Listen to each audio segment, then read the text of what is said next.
in the squadron. They called him Bullets, but we call him Greg Kelly. Greg Kelly is on the air on the Red Apple Podcast Network. Suspect accused of murder in El Salvador, who came here illegally, just arrested for the rape of a mother of 5 children. That happened last year. The actual rape. The arrest took place this weekend. DNA evidence led to a certain man from El Salvador who came here illegally. Gosh, you know what? Again, it's a good rule of thumb when it comes to Trump. He's always right. He's always right. Remember, it was 9 years ago yesterday, as a matter of fact. I was there when he came in the room, and everybody was so appalled, or at least they pretended to be appalled, right? When he talked about that, some are good people who are coming here illegally, very few, but most are, well, by definition, committing a crime. They're committing a crime by coming here illegally.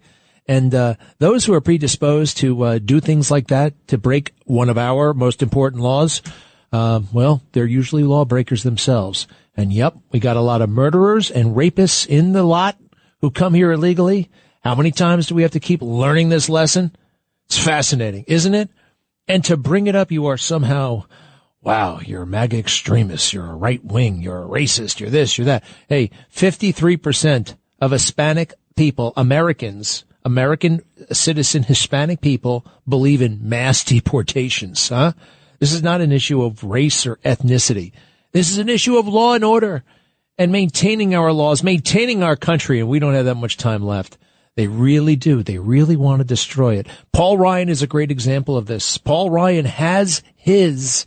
Anybody who has his, you think, well, maybe they care about the country a little bit. No, so many of them, they just got theirs. They got their kids already in school. They got their kids, set for life financially. Paul Ryan, mediocre guy from, where the hell's he from? Wisconsin, Minnesota, somewhere like that. Gets to Congress when he's 27 years old. 27 years old. What the hell do you know? You're going to be setting policy that affects my life when you're 27 years old. How about learning something first? How about learning a skill? All he knows how to do. And anyway, what he did coming out against Trump and the rest of them, they are rhinos and they are sick. Along with our warped, mutating culture. Anybody who says that it's somehow a civil right for a kid to come out as trans and start taking puberty blockers and being able to use the boys' room when they're a biological girl or vice versa, it's all disgusting and wrong.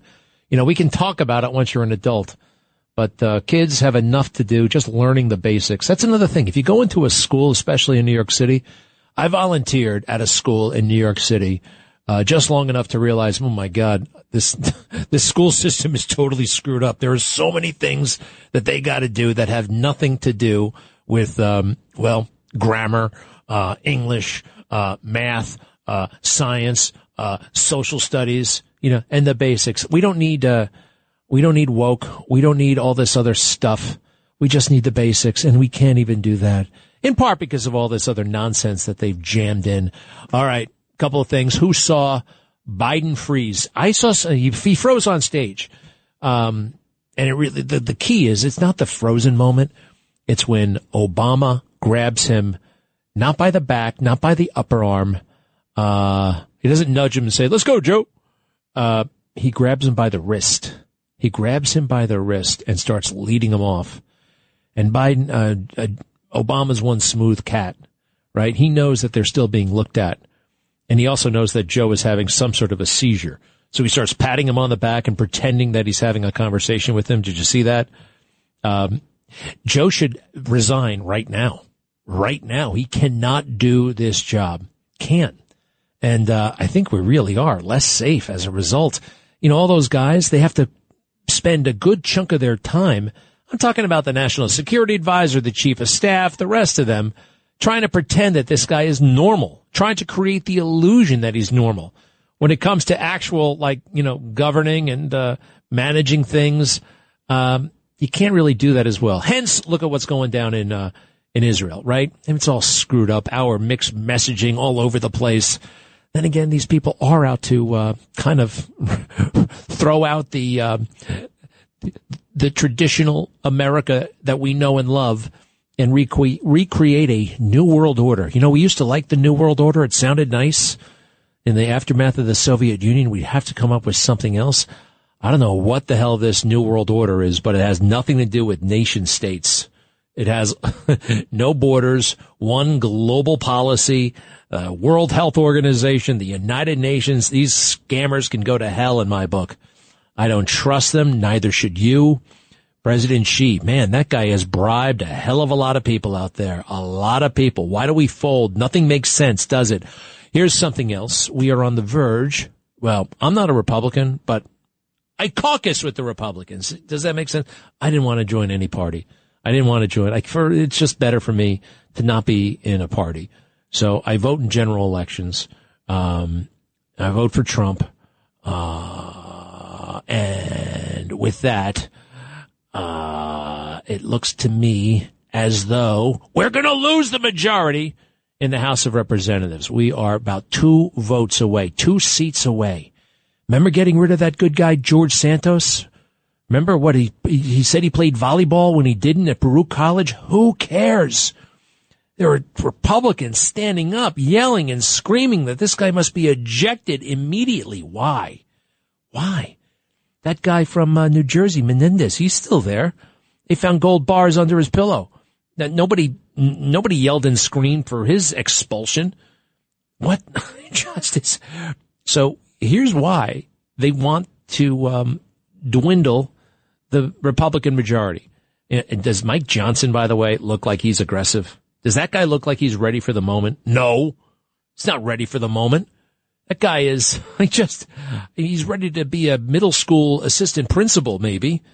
Nothing wrong with being that, but you got to have a bit of you got to go for it. You got to be ready. You got to be something. You got to be aggressive for America. And he's just watching the destruction. I'm trying my best here. I've been traveling the country. He just talks we're going to lose it. And you know who's going to be the speaker? Hakeem Jeffries. But what's worse than that? Let's say Hakeem Jeffries is the Speaker of the House. Let's say Chuck Schumer is the Senate Majority Leader. That's how it's probably going to be on January 5th of next year. Remember that date. And I think, given the direction of this election and Donald Trump's commanding position, despite all that they did to him, that he will be the president-elect. Right? He could be the president-elect in early January. But what's going to happen? As soon as they get the majority, as soon as they get the majority in the House, they got the majority in the House, they got the majority in the Senate. What it looks like they're doing, and Jamie Raskin has actually spoken about this publicly, they're going to pass legislation, and they're going to make it a law that, because Joe Biden will still be president, right? They could make it a law that an insurrectionist cannot be president. Now, I know that Donald Trump is not an insurrectionist. They pretend he is. And this will be the way they stop him. This will be the way. It will be illegal to have someone formally designated as an insurrectionist as president of the United States. Now, all hell can break loose in this country, number one, right? I mean, that would be the worst thing. Also, for those of you who say, oh, democracy, we're our precious democracy, everything would implode. That's a nightmare. That's a nightmare scenario. And it damn well can happen. And what would happen next? Right? And guess what? The Supreme Court gave people this idea. Our Supreme Court, the United States Supreme Court. So we all took a victory lap when they got rid of remember how they tried to throw Trump off the ballot in Colorado? And they said, you can't do that. That's illegal. The only people who could get Donald Trump removed as a candidate for president is the legislature. They're the only ones who have the constitutional authority. They could pass a law and do it. And the Supreme Court said that explicitly. So Jamie and Debbie Wasserman Schultz, Pelosi, who's that little homecoming king from California? What the hell is his name again? The little guy. The one who dated Fang Fang. Swalwell. This is their way. This is why so many of them seem very, very confident right now. not competent, but very, very confident in a very strange way. And I feel like we got a lot of fire under these people. They just don't seem hungry. And too many are just, well, Trump will do it. Trump will take care of it. Trump's going to get, this is bigger than one guy. We love Trump, but he has his limitations. There's only so much he can do.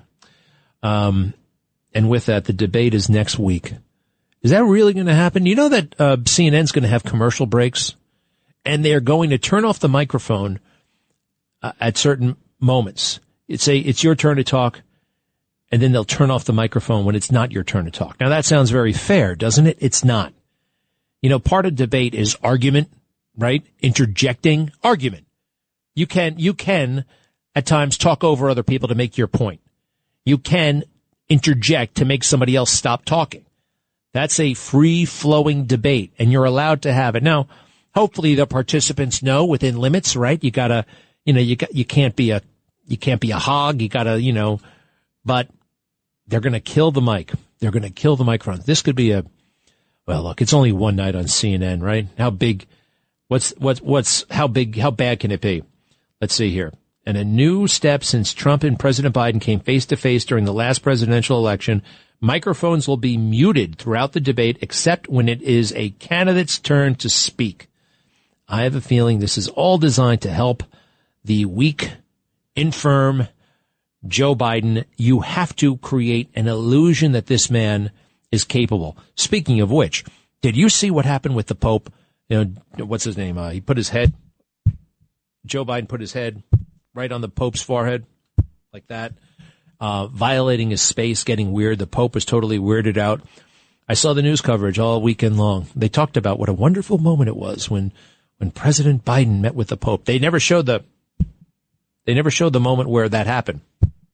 And it's not like it happened during a 2-hour meeting. That's how he said hello. He said, "Hello, Pope."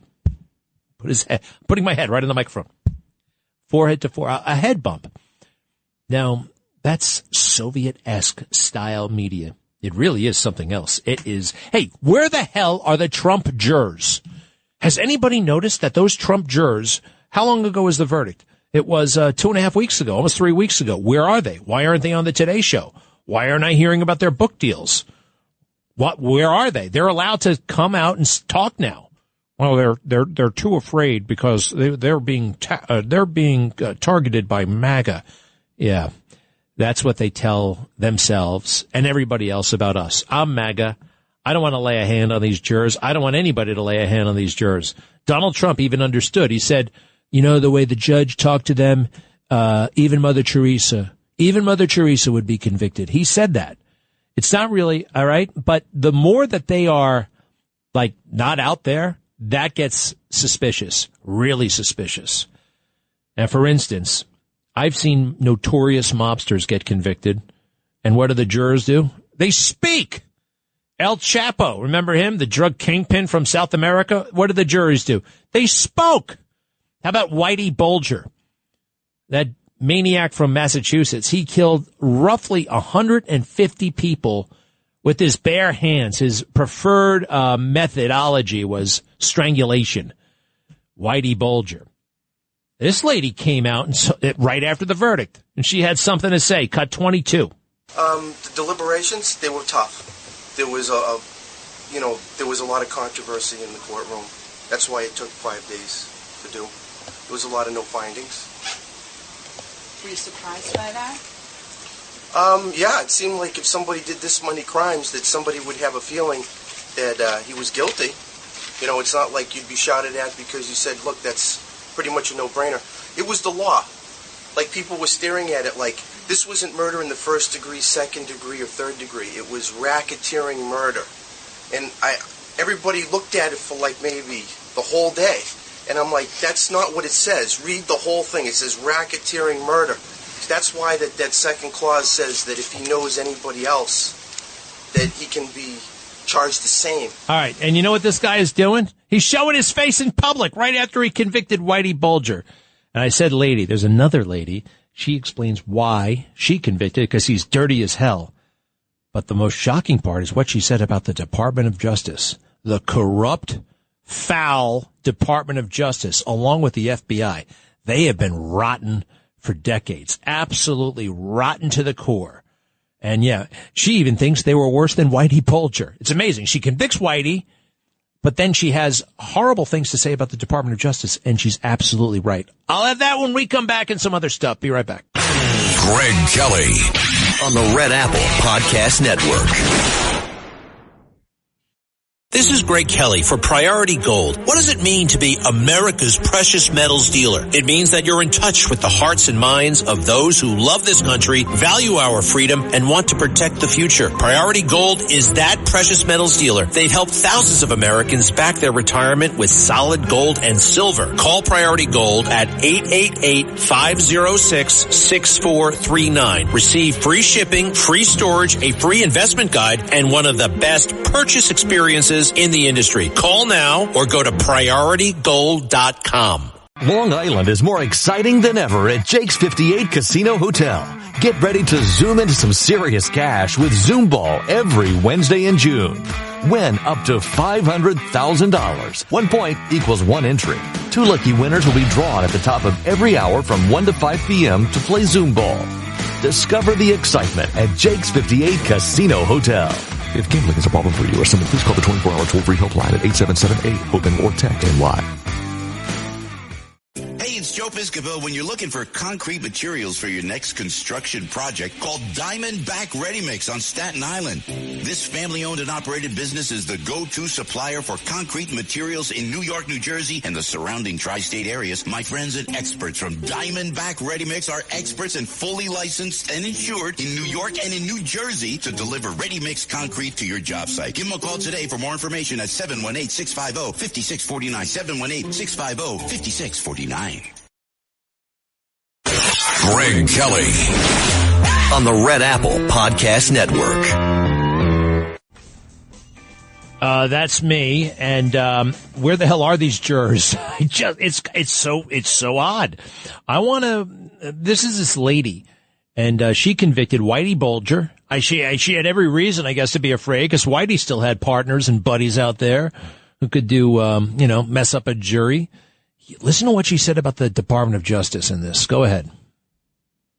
Throughout this trial, what I've seen and what I've been heartbroken by is the corruption within the Department of Justice. And that would be the aspect of it that I just can't let go. I don't want to be focused on the mob and all that stuff, the next Bulger story type of thing. It's more the corruption, the depth of it, and how did this happen, and how do we make sure it's not happening anymore. So you don't feel like you got answers to those questions in the trial itself? Oh, not at all, no. Do you know if your other jurors had that frustration, or your fellow jurors had that frustration as well? Some of them did, yes, and verbalized it. Mm-hmm. We were about probably half and half on that some of us were pretty upset by that, and the other half understood it was there, but weren't so focused on it as we might have been. Mm-hmm. What was it like getting up every morning for more than 2 months and driving into court and hearing the sort of things that you heard? You just got into a routine like anything, difficult. Hey, hold on. You went in. How about that? This is a good 10 years ago. That's when he was busted. And what did the Department of Justice do? Well, number one, they made all kinds of deals. And sometimes you got to make deals with unsavory people. But they were almost in business with these people. And the normal FBI agents, they ran them out of the bureau. It was so crazy. There's a documentary about this. We got to have the filmmakers on about how sick this organization has become and how they're caught up in their own mythology. They think they can do no wrong. There's nothing. You know what? Think about it. Federal Bureau. What's a bureau? Who works at a bureau? A bureaucrat. Federal Bureaucrats Incorporated investigation. So about those bureaucrats, they just put out a fake crime survey so that Joe Biden could run around saying that crime is down. Did you hear about this? Crime is down, historic lows. Number one, it's not. Number two, they put it out for the first 3 months of 2024. They've never done that before. Greg Kelly on the Red Apple Podcast Network. Greg Kelly on the Red Apple Podcast Network. Ooh, good news, right? Good news. FBI releases 2024 quarterly crime report. And according to the FBI, things are looking great. Let's see here. Preliminary. Historic lows. Oh boy, things are going down. Murders are down. Violent assaults are down. Robberies are down. Historic lows. Well, a couple of things here. They're not, obviously. We all know that. But what about the numbers? It's from the FBI. Number one, this is not really, they're not really collecting the numbers. This is a survey, right? It's like they're polling the police departments. It's a poll, right? And guess what? A lot of police departments, don't participate. Guess another thing. Since 2020, well, the criminal justice system was turned upside down, right? I mean, everything is backwards. We know that. Everything is wrong. Everything is screwed up. Nothing makes sense anymore. You got Alvin Bragg with his diversion programs for everything. Wouldn't even bring assault cases. Wouldn't even bring armed robbery cases. Gets them down to a misdemeanor. That doesn't make this thing. And meanwhile, Donald Trump is going through what he's going through. It's the most galling thing, though, for the FBI. It's just like 2020. Remember when those intelligence organizations came forward and said, to the best of our knowledge and experience tells us that the laptop has all the hallmarks of a Russia disinformation campaign. A Russia disinformation campaign. Yeah. How about that one, right? What would that be? Because it's both computers. The Russians have been known to use computers. The FBI, the CIA, they covered for Joe in 2020, and now they're doing it again. This silly little thing that everybody in the fake news repeated all weekend long. And you bring up, we know what's happening. Do you think that stores are locking up their merchandise? You have to go ask the manager to buy jelly beans now. He has to get a special key to get the jelly beans out for you. That's happening at drugstores all over the place. That's happening at department stores. That's happening everywhere. They're not doing that for the hell of it. It's a dollars and cents thing. All right. And that costs them a lot of money to the point that these stores are closing down. This is not imaginary, but the FBI, what they're doing, this is imaginary.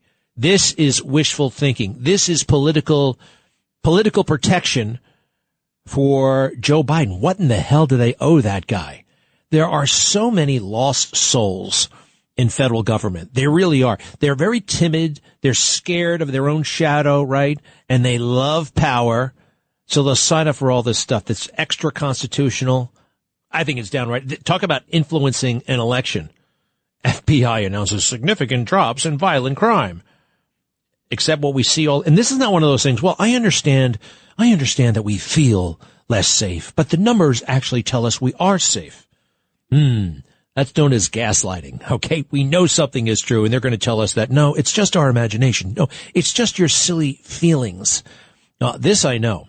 The FBI doesn't do this on a quarterly basis. They don't. They did it just in time for the debate next week, huh? They do it just in time. They come out in the middle of the most contentious political campaign ever with these fake numbers.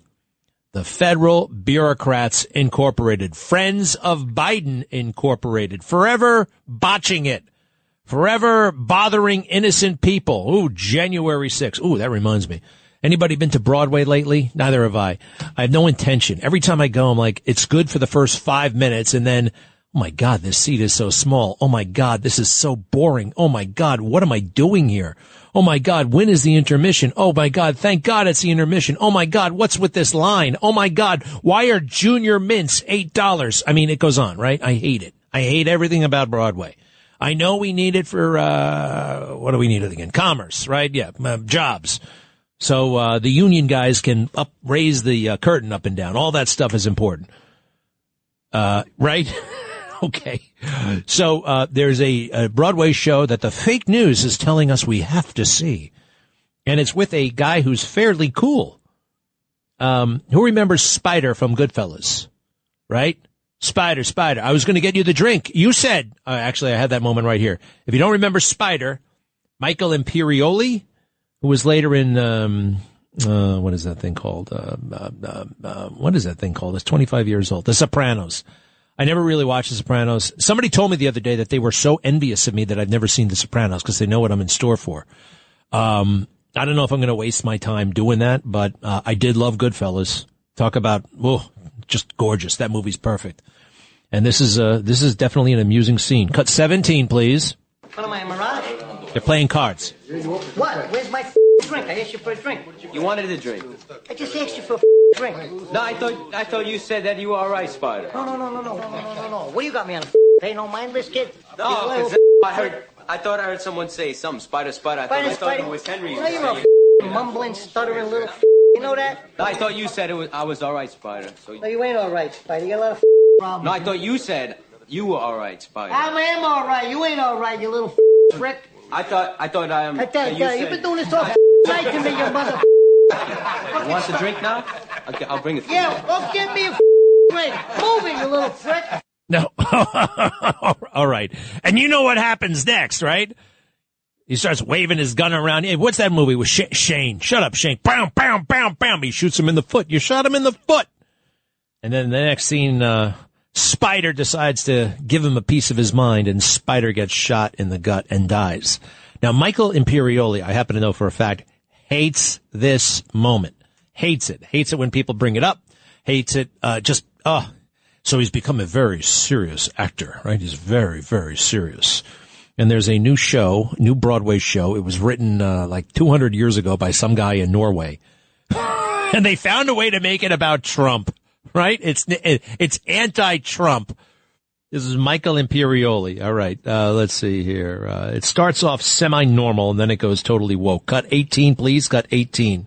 This play is impacting them because they're living this. They don't necessarily trust their leaders or people because they have political motivations rather than the, motivations for the well-being of the citizens. Oh, well-being he's a bit of a globalist, right? Saying our elected leaders don't know, but Fauci knows. Fauci knows. Our elected leaders stink, all right, I want to go see a Broadway show. No, I don't actually, but if I were to consider one, would I ever consider going to this one? And the answer is, no. Cut 19. It's extremely relevant. Extremely. Why did you want to do this role? I think it's Stop. Stop. Wouldn't it be great if somebody just said, I needed the work? What drew you to this role? What was it about your character? That's really on the air. What drew you? You gotta do something with your day. I mean, come on. All right. Now he goes totally woke. Cut 20. We looked at during rehearsal videos from January 6th. I mean, that the violence that happens in our play, we made a direct parallel to what happened because there's misinformation and there's manipulation of, people attacked the Capitol based on absolute lies. That was confirmed by pretty much every, judge and, expert and everybody. Hey, stop. Pretty much. That was pretty much confirmed. What the hell you don't know what you're talking about, man. You're not a stupid person, but you don't know what you're talking. You're just doing this woke dance, right? I guess it's the community you live in. You know what happened on January 6th? The cops let them inside. The cops threw flashbang grenades into crowds of people who weren't doing anything. The cops shot Ashley Babbitt. And yeah, it looked like infiltrators, weirdos, not affiliated with MAGA, maybe affiliated with your precious FBI, broke windows and fueled this damn thing. Keep going. Lies and lust for power. And people were hurt and people died as a result of that. So you watched January 6th video to prepare for what is, frankly, one of the toughest scenes in the entire play, which is when your brother in the play is getting physically assaulted. Why was that important to go back to January 6th? It's just something we were talking about, how quickly these, because it starts with words and ideas, that scene. And how quickly it turns into violence. See, this is the creepy part too, right? This is kind of, I'm glad he said this Michael, we'll call him Spider, that he said some of this stuff. First of all, the play, I think it's called Enemy, the People's Enemy, and it was written in Norway. in the 1800s. Okay, so they're looking at January 6 footage to prepare for the play. And it's set in 1880 something, right? And they're wearing this old clothes. They didn't have any of this, the bear spray and the rest, right? You're in January. You don't know what a riot looks like? You never heard of a riot? You never heard of something like this? So they look at January 6. What did he say there? It's supposed to be deep. It's deep in a way he doesn't realize. Well, it starts with words and ideas, and it leads to violence. It starts with words and ideas, and that can lead to violence. So what they want to do is nip it in the bud. You can't have certain ideas. You can't use certain words. Oh, my God, because it could lead to violence. You know, there are things worse than violence. Thought control, censorship, not being allowed to. I mean, these are the things you fight for. I would fight for that stuff. You know what I mean? That's kind of, that was our whole country is about that. Our whole country is not about order. It shouldn't be. Law and order is important. But you can take it to an extreme. And what is the extreme? Authoritarianism. You got it? All right? And to see that these people have been conned, co-opted, whatever, going with the flow. Even you, Spider. Even you, Spider. Spider. Get me a drink, Spider17. What am I, a mirage? What? Where's my drink? I asked you for a drink. You wanted a drink. I just asked you for a drink. No, I thought you said that you were all right, Spider. No. What do you got me on They no mindless kid? No, I thought I heard someone say something. Spider. I thought. Is this the one where he tells him to get his shine box? Unfortunately, no. That comes at another part of the movie. I think that Spider is dead at that point. All right, Spider, thanks for the heads up about your silly little play. Won't be seeing it, and smarten up. You're being used, and that goes for your buddy Jeremy as well. Jeremy, what's his name? Jeremy Strang. He's the it actor of the month. He's one of these guys who stays in character all day long, right? He's the most obnoxious guy in Hollywood. Everybody complains about him. Oh, by the way, he's in a nasty movie about Trump. They want to make Trump look like a monster. And he plays Roy Cohn, and another guy plays Trump, and they try to make him look like a monster. We know the guy. We know him. We don't know you people. And that's not changing. Be right back. Greg Kelly on the Red Apple Podcast Network. Greg Kelly on the Red Apple Podcast Network. I just put that on X. A lot of people are wondering, what the hell happened to those jurors? Where the hell are they? They can talk, all right? They don't have to give their name. If you want, we can digitize this out. But it's all a political game, we're afraid of MAGA. That's part of it. Hey, the other thing is the debate is next week, and it looks like they're asking for all these things. The Biden campaign, Trump is just going to show up, all right? He's got people speaking for him ahead of time, making these arrangements. You got to make some arrangements.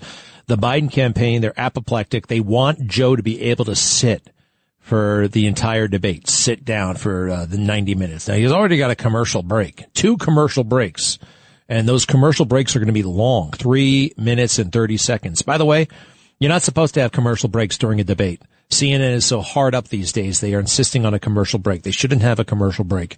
The regular debates, right, every year, no commercial, you don't want the interruption. You don't want anybody getting notes. We want to see your endurance. We want to see your stamina. We want to see it. 90 minutes, no commercials. That's kind of standard by now, but there are going to be 2 commercial breaks. I can't believe it's CNN, crummy old CNN. Joe, they want to be able to sit down. And they're freaking out. They want Joe to be able to sit. They've already arranged it with the microphones in a screwy way. Look, all this, this is just desperate on their part. And there's something happening in America. All the trickery of the left, all the cheating on the left, they may not be able to undo this thing.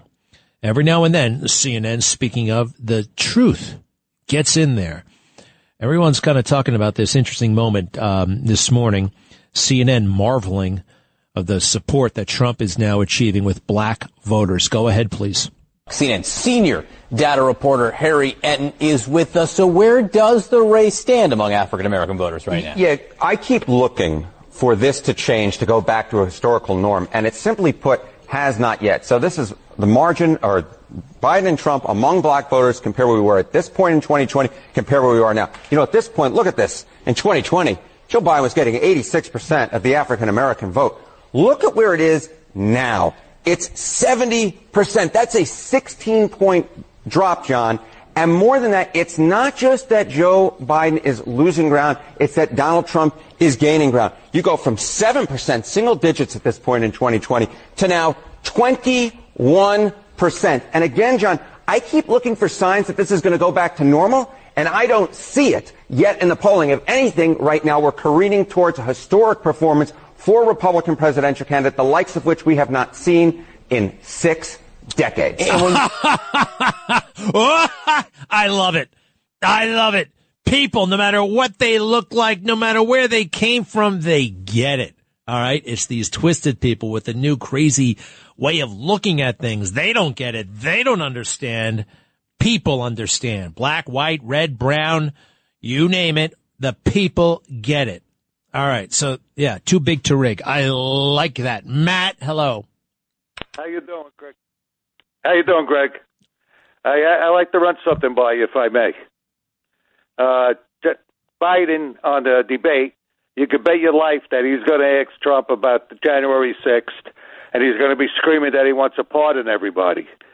And I have an answer that I would like President Trump to go back at him with and tell Joe Biden, under your watch, police stations were burned down, federal buildings were burned down, thousands of businesses were wiped out, billions and billions of dollars is in damage, over 24 people died, and nobody was ever locked up.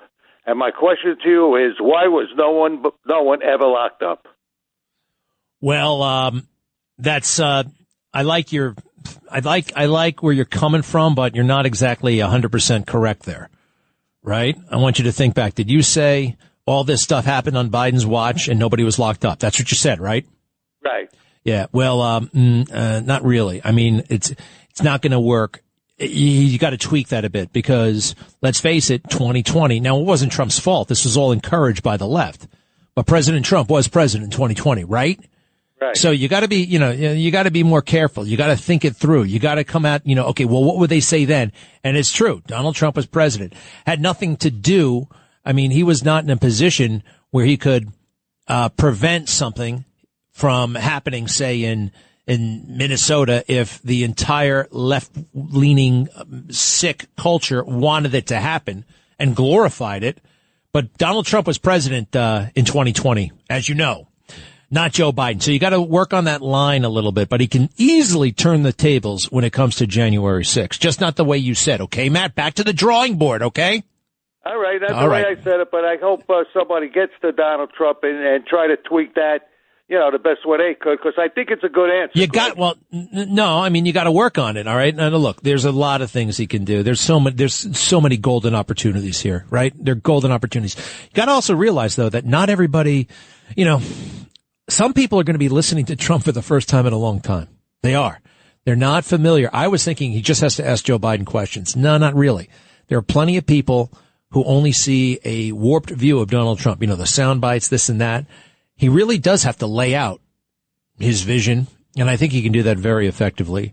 Look, the substance, I don't think he needs any tricks either, all right? So he doesn't have to go in there armed with a bunch of special lines, and when he says this, I'm going to say that, because that can screw you up. He's done it before, and remember, the first time out, I mean, he won. First time in politics. He's beating these 15 politicians, all experienced and everything like that. All right, thank you very much. I'll see you, Matt. Let's do one more. Joe, hello. Hey, Greg. Nobody's talking about how the illegal immigrant vote is going to impact, the election. So all the ground that he's making with the African Americans and the Latinos, what about the illegal immigrant vote, which is 100% he's going to have? And we know the Democrats are organized, and you know, they're going to organize them. I know. The short answer is I may not have mentioned it, but everybody's talking about it. All right. It's a big issue. And Biden is coming out with this plan. I think it's being announced today that they're going to give, amnesty to hundreds of thousands of people in America who are married to American citizens, but they're here illegally. They're going to get amnesty. All right. There are all kinds of efforts underway to allow illegal aliens to vote or non-citizens to vote. I mean, the head of the Elections Commission in San Francisco is not an American citizen. All right. So they are aware. And this is where it comes in. Too big to rig.